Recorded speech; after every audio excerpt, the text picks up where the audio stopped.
Hello and welcome to Revsportz. Well, um, India has just finished practicing, as you have, I'm guessing, already seen the two videos before, news from Chelmsford, and of course, the overall practice.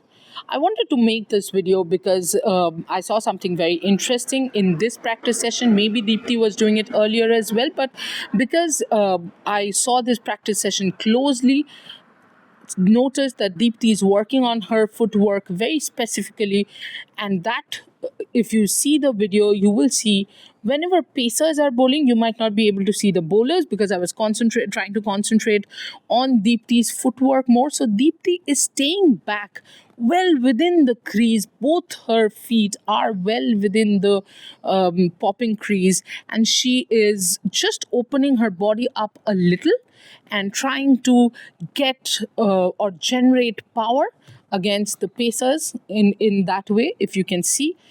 And against spinners, she is again getting back to her normal feet position where she stands.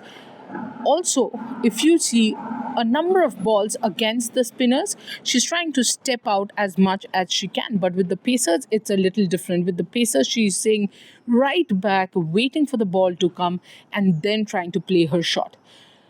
What I noticed from this, though, is that, with her opening up her stance a little more, the offside is opening up to her a lot more.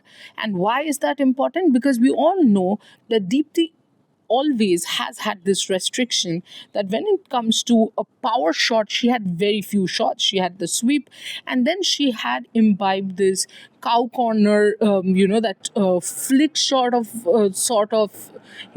towards the cow corner, that is towards the deep mid wicket side.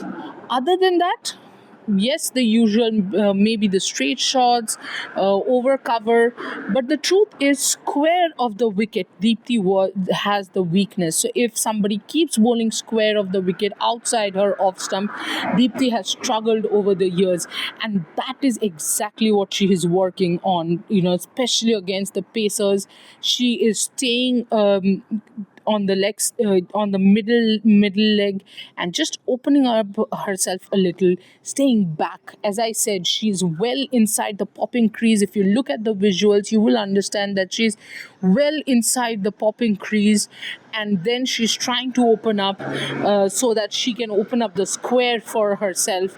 And she has done, she did hit quite a few good shots.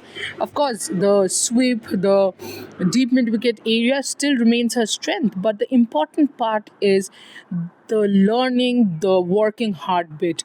Deepti Sharma for over the years has been a brilliant contributor to the game, and I have often felt that the fans, especially, probably do not have not really given Deepti Sharma the due because.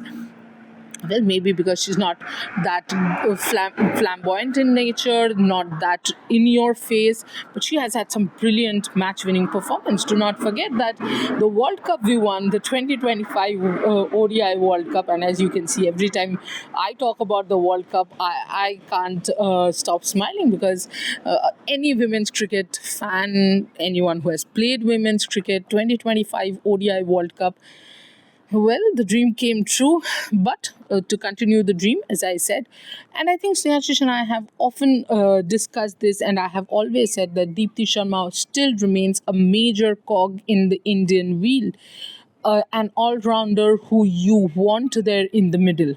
Also, Deepti realizes another thing, that now with most of the pace bowling all-rounders injured, there is a high chance for her to also show that in T20Is she has that batting finishing capabilities, which till date she has not been able to do that well.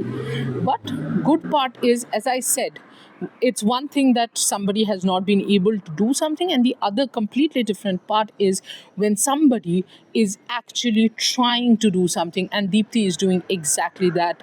So as I said, again, Deepti is trying to stay right behind, both her feet behind the popping crease, a little slightly open chested stance. She's trying to give herself the space to hit square in the offside.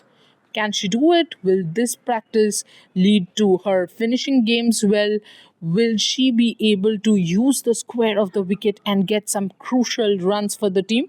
Only time will tell, only matches will tell, and Revsportz will tell you, because I am here in England reporting from Chelmsford, and I will be following the Indian team from now on every single ground that they go to. And what does that mean for you? That means you're going to get all sorts of updates right here at Revsportz. You too have a role to play. Of course, like, share, and subscribe and play your part in this coverage. Thank you so much, guys. See you in the next video.